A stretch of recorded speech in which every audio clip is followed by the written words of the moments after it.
Ha? Saan yan? Ito. Ha? Ito. Saan dyan? Ito to, ito. Hindi ko na yan. Hindi ko na inano yan. Hindi, ito nga, chinek. Binabasa ko lang.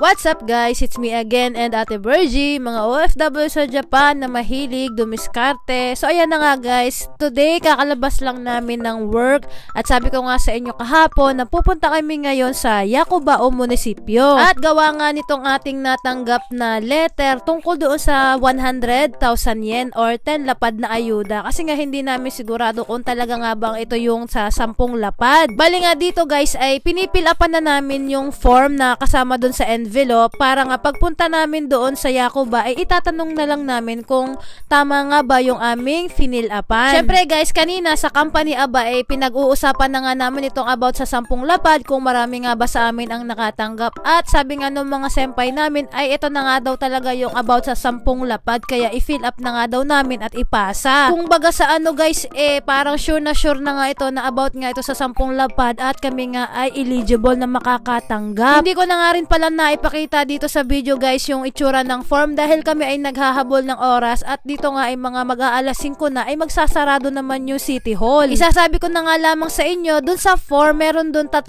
checkbox na kailangan mong checkan at pag hindi mo nga yun na-checkan ay hindi mo matatanggap yung 10 lapad. Ito na nga lang pala guys yung naipakita ko dito sa video ito at I'm so sorry guys, baligtad pa yung aking pagpapakita sa inyo. Ayan, yan yung sinasabi or yung parang instruction or paliwanag na hindi rin naman namin gaanong naintindihan kahit na i-translate na nga namin. I'm so sorry guys ay hindi ko napansin na baliktad yung aking pagharap din sa camera at kami nga din ni ate ay nagmamadali. Tapos nga pala eto yung itsura or kulay ng envelope na nakita namin doon sa mailbox ay kulay blue. Tapos sa loob may kasama nitong puti, doon nga ilalagay yung form na pinil-upan mo. Tapos nga pala guys, kailangan din magdala ng photocopy ng iyong passbook. Nandun dapat yung iyong pangalan or yung account name tsaka account number kaya kailangan mong i-photocopy yun. Bali yung photocopy ng iyong passbook ay isasama mo doon sa white na sobre kasama nung form na pinil-upan mo. Bali ayan nga guys, kami ay nagdiretso nga muna din ni ate sa 7-Eleven para nga i-photocopy namin yung aming passbook. Yung harapan lang guys ha, yung harapan, yung may account number at account name. Tapos dun sa form, pag na-checkan mo na yung 3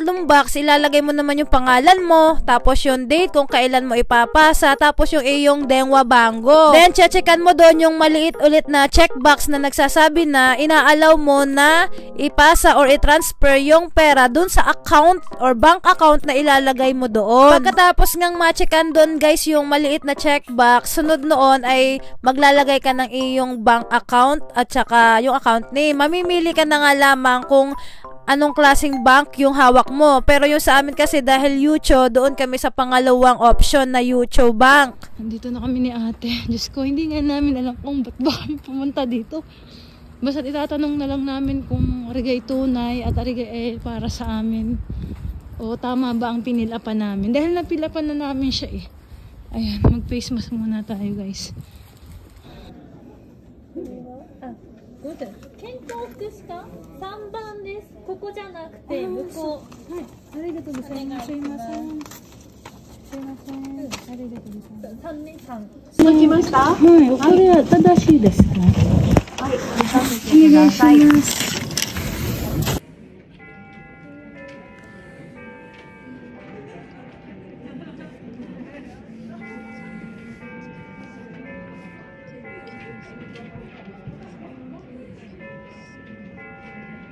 Hindi yan.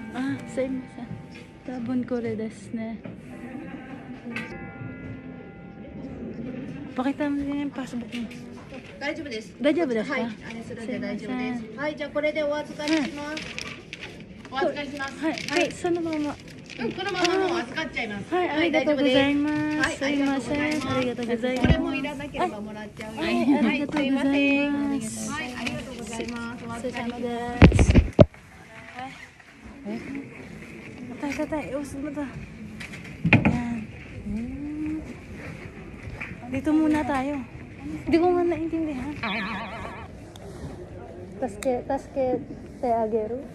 Kaisha no sabi mo. Pala mukha mo. Ay! So ayun guys, palabas na kami. kinuha na nila yung copy. Lahat ng, pati yung sobre, pati yung mga ano, kinuha na nung staff. Nung una kami nagtanong doon sa unang window, hindi daw doon. Pinalipat kami doon sa window number 3. Yan ha, sa mga pupunta dito sa Tabamura Yakuba. Sa window number 3 kami pinapunta. Tapos, chinek nila yung details. Then, kinuha nila, dajoba daw. Wala daw problema. Ibig sabihin, guys, 10 lapad yun. My God. Wala. Hindi namin alam kung paano kami nakakuha nun. Ano siya? Hindi rin namin guys maitanong kasi nagtingtong, nagbell na, aalis na, nagpa-pack up sila, nag-uuwian na. Sobrang late na, sobrang ano na sila. Parang pauwi na sila. Tapos, ayun, kinuha na lang niya. Hindi na kami nakapag-explain.